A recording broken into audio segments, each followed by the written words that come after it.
à la revue de presse française avec Hélène Frade. Bonjour Hélène. Bonjour Pierrick. On va commencer cette revue de presse avec ce nouvel attentat, samedi soir au cœur de Londres. Une attaque qui a fait, je vous le rappelle, 7 morts et qui a été donc revendiquée la nuit dernière par le groupe État islamique. 2 jours après Manchester, moins de 3 mois après Westminster, cette troisième attaque contre la capitale britannique fait entrer Londres en résistance, selon Libération, qui rappelle qu'à Londres, comme ailleurs, la meilleure défense contre le terrorisme reste la cohésion, puisque c'est justement cette unité que les djihadistes veulent pulvériser, je cite.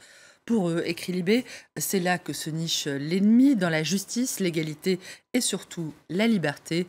Un appel à l'unité qui, outre-Manche, commence toutefois à céder la place à la colère et à l'envie de vengeance, d'après Le Monde, qui cite notamment Lorraine, une habitante de Borough Market qui vit à 200 mètres des lieux de l'attentat et qui prévient qu'elle-même et ses compatriotes ne pourront pas en supporter beaucoup plus, je la cite, tout en disant ne pas être surprise par cette nouvelle attaque, car dans son pays, dit-elle, on se laisse faire. James, lui qui dit connaître par cœur les pubs qui ont été attaqués samedi soir, assure quant à lui que les Britanniques veulent désormais un discours plus ferme et plus dur, je le cite. Une demande justement entendue par Theresa May qui a durci le ton hier. Sur le perron de Downing Street, la Première ministre a lancé qu'il y avait bien trop de tolérance envers l'extrémisme en Grande-Bretagne.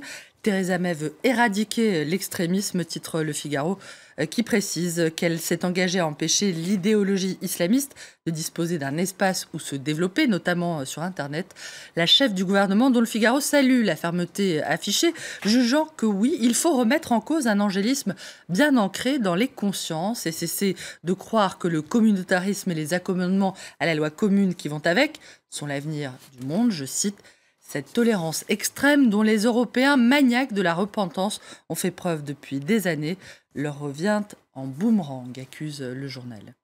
Et Theresa May a aussi annoncé le maintien des élections législatives qui sont prévues donc ce jeudi. La Libération explique qu'en convoquant ces élections anticipées à la fin du mois d'avril, la Première ministre espérait renforcer sa majorité pour mieux négocier le Brexit. Un calcul qui s'avérerait plus compliqué que prévu, étant donné la tournure calamiteuse de la campagne de Theresa May, qui serait apparue à la fois indécise et peu charismatique, et à cause donc de cette série d'attentats qui pourrait la fragiliser, d'autant que la question des coupes drastiques dans la police, moins 20 000 postes depuis 2009, alors que Theresa May était déjà ministre de l'Intérieur, eh bien, sera probablement évoquée elle aussi dans les prochains jours. Alors selon François Burgat, le volet sécuritaire ne peut toutefois pas suffire pour répondre au terrorisme. Dans les colonnes de Libération, cet islamologue assure également que le recul de l'organisation État islamique en Irak et en Syrie est une victoire en trompe-l'œil, dans la mesure où ce recul n'a été accompagné d'aucune restructuration de l'État dans la région. François Burgat qui regrette par ailleurs que les pays occidentaux restent sourds à toute interrogation sur le pourquoi de cette hostilité qui les frappe, plutôt que de réfléchir sur les limites de notre humanisme à géométrie si variable, nous préférons nous entêter à réformer l'islam de l'autre, je le cite. Un Français a été tué aussi lors de cette attaque, 4 autres grièvement blessés donc dans cet attentat. C'est donc dans le deuil qu'a voté hier la communauté française de Londres pour le premier tour des législatives françaises, avec une semaine d'avance, comme tous les autres Français de l'étranger.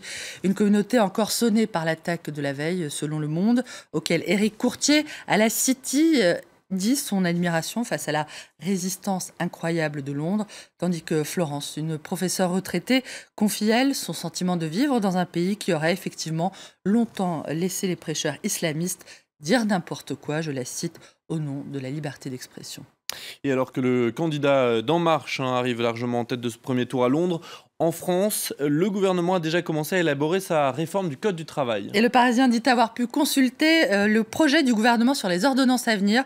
Et selon le journal, il serait prôné une évolution radicale pour créer une meilleure fluidité du marché du travail. Je cite, parmi les bombes évoquées par le Parisien, une réforme du contrat de travail avec le projet de modifier de fond en comble ces règles légales en les renvoyant à l'accord d'entreprise.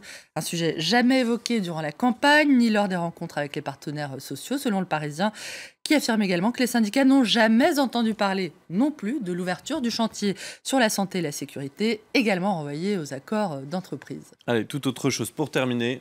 Enfin, une bonne nouvelle pour les moches, elle ne vous concerne donc pas, Pierrick. Sachez qu'une très sérieuse et édifiante étude britannique citée par Le Monde, clin d'œil à nos amis d'outre-Manche, a cherché à connaître l'impact du physique des chercheurs sur la qualité supposée de leur travail. Une étude qui montrerait que sont spontanément considérés comme étant les meilleurs chercheurs, ceux qui disposent du physique le moins avantageux. Les stéréotypes ont donc la vie dure. Les auteurs de cette recherche, d'ailleurs, relève Le Monde, se sont bien gardés d'ajouter leurs photos à leur article. Merci beaucoup Hélène pour ce tour de l'actualité dans la presse française.